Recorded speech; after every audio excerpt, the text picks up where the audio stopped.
dollar. Dirt and money, no soul. Had to go and get it, ain't no time to kick it. Got a stack of flip for my foes. Dollar. Please tell me you can hear me. Don't turn your back and don't neglect me. Just let me know if you need me. Dollar. Let me watch out for my partners. Keep my money long, get my team strong. Let me run away from my problems. Yo, what's good, original crew? It's your boy DJ Nuki, your girl. Sierra Nicole. We're back on the channel with another Mr. Ballen video for y'all, man. We got something, I think we was going to do regardless anyways. Yeah. But I did see a couple people request this one, and it is someone you know was on this plane. Right. And you said you feel as though it's what, though? No, I was just thinking about the title itself. I was just thinking about the title. You think it's a celebrity, or you think like it was probably a big plane that possibly had a lot of people? Just like somebody may have known somebody. Or do you believe there was a... I don't know. The title is vague. Like, I don't know. But I'm sure this one is 9 times out of 10 is going to be a traumatic video. So viewer discretion is advised. If you feel emotional at some point, you need to click off. It's fine. You don't have to, finish the video. Some of these videos are very hard for us to finish and get through, but we get through it for you all, man. So with that being said, make sure y'all check out the links in the description box. Down below. You already know where to go, man. You want to first support. We got other channels, other links in the description box down below. Also, if you enjoyed today's video, as always, lock it in with a thumbs up, man. But you ready? Yeah. All right, let's go ahead and get into it. Let's check it out. See what it's about. This story is totally unbelievable, it's shocking, it's a whole bunch of things, but what you'll remember from this story is the twist at the very end. But before we get into today's story, if you're a fan of the strange, dark, and mysterious delivered in story format, then you've come to the right place because that's all we do, and we upload 3 or 4 times every week. So if that's of interest to you, please open all the cans of tuna fish inside the like button's pantry, and then release a gang of feral cats into their house. And then release a gang of... and then release a gang of vicious feral cats inside their house. Also, please subscribe to our channel and turn on all notifications so you don't miss any of our weekly uploads. All right, let's get into today's story.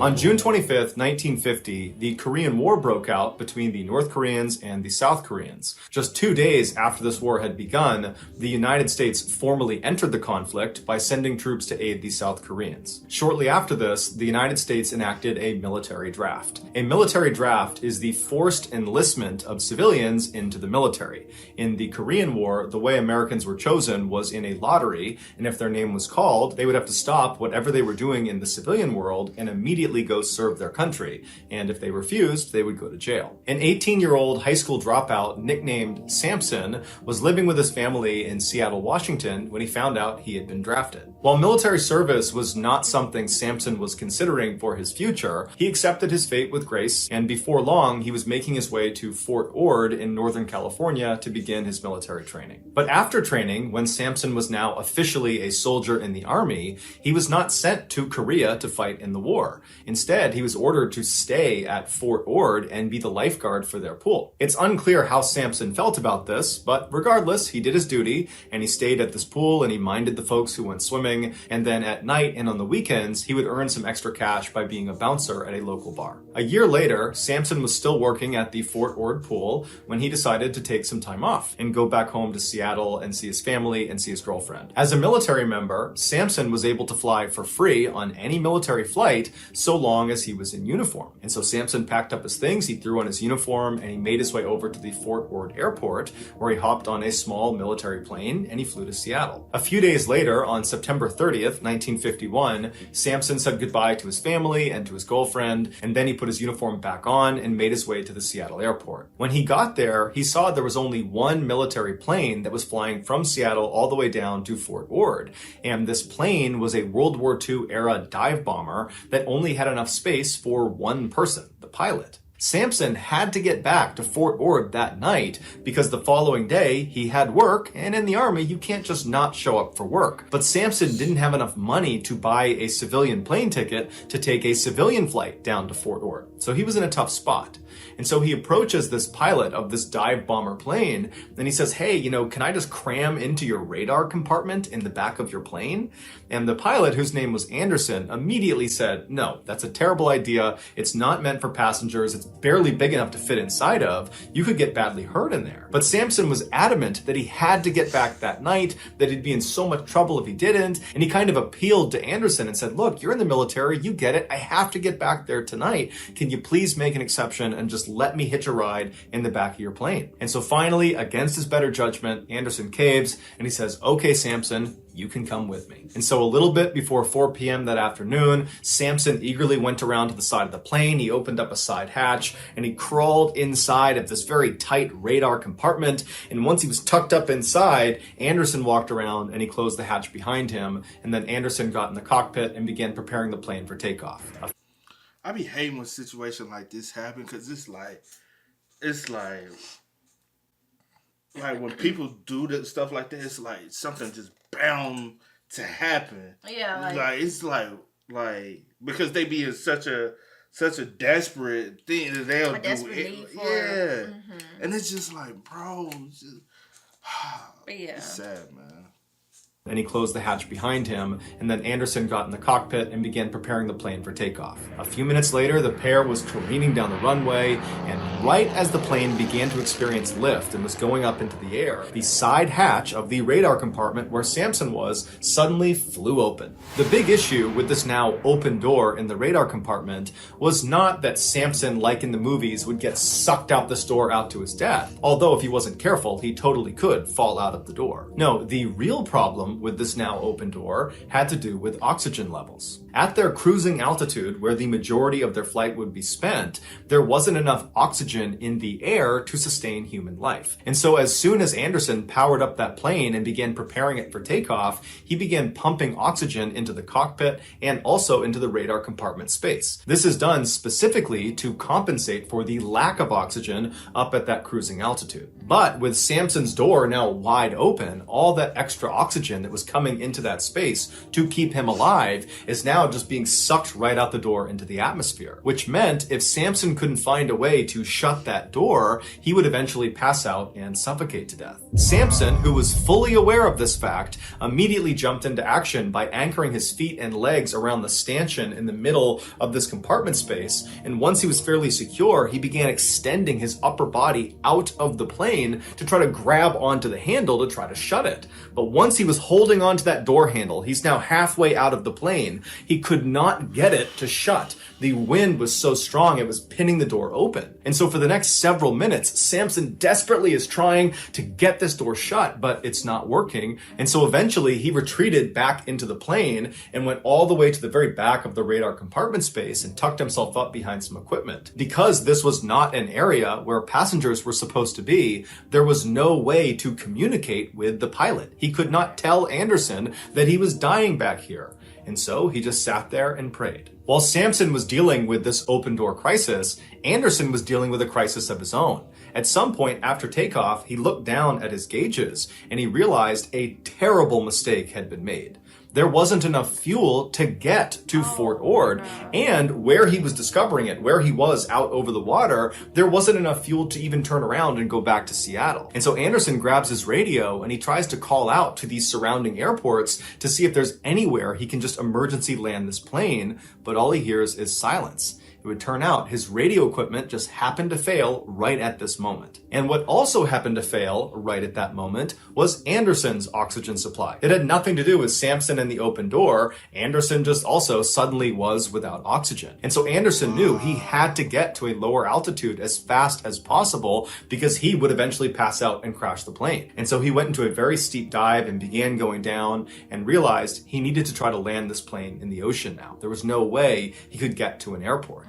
And so he's burning down towards the water, and as they're coming down in altitude, there was more oxygen in the air. And so Samson, who had eventually passed out from a lack of oxygen, is suddenly revived with all this additional oxygen as they're going down. And so Samson comes to and he looks and the door is still wide open and all he can see is the Pacific Ocean burning up at him. He only had a few seconds to grab onto the stanchion in the middle of the space he's in before they impacted the water. Miraculously, Samson survived the impact, but immediately he was faced with another life and death situation. Because this door was wide open, the freezing cold water began pouring inside, flooding the space. And so Samson tried to swim his way out, but the power of this water coming in was too strong, and so he had to wait until the space completely flooded before he swam out and then swam up to the surface. Once he got to the surface, he's looking around and the water's incredibly choppy and it's very foggy. He can barely see anything. He's looking around for Anderson, not really sure what happened to him, and he looks down the plane towards the front of the plane and he sees Anderson climbing out of the cockpit. He looks badly beaten up, but he's alive. He's okay. And so Samson yells to him and the two men link up and they're able to pull 2 life rafts out of the plane. And so that's the best part of this story, bro. And I'm hoping that it just stays.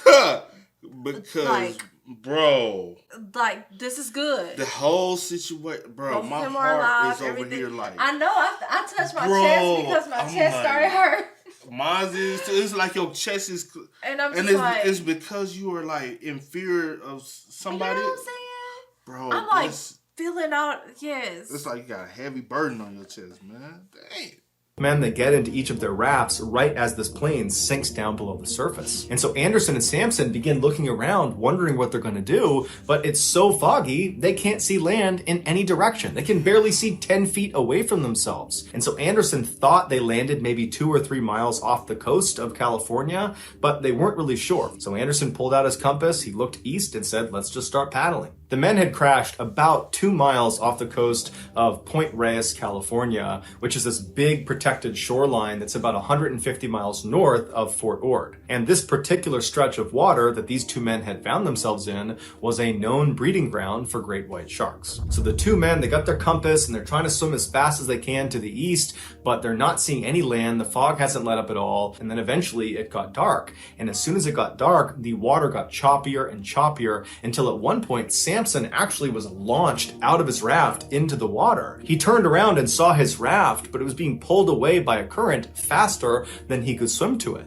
And so Samson yells out for Anderson, who sees him in the water. Anderson tries his best to paddle over and save Samson, but the current was too strong. And before long, Samson watched as Anderson just disappeared into the fog. Now, Samson was all alone in the middle of the night. He couldn't see anything. There's no land anywhere. He doesn't have the compass. Anderson had the compass, so he has no idea which direction is what. He's in a shark breeding ground, and now he doesn't have his life raft. And so Samson did the only thing he could do, which was pick a direction that he believed was east and start swimming. And so Samson is swimming in this pitch black water. He can't see anything around him. And all he's probably thinking about is how any minute now, I'm going to run out of energy and I'm going to sink down and I'm going to drown, or I'm going to get attacked by sharks, or some combination of the two. But oh my God. The only thing that I'm like, the whole situation time, I'm like, at least he's a lifeguard. So he has a fighting chance. Somebody like me, I have no fighting chance in that situation. Like, I have a fighting chance, but I ain't got no fighting chance because I can't swim.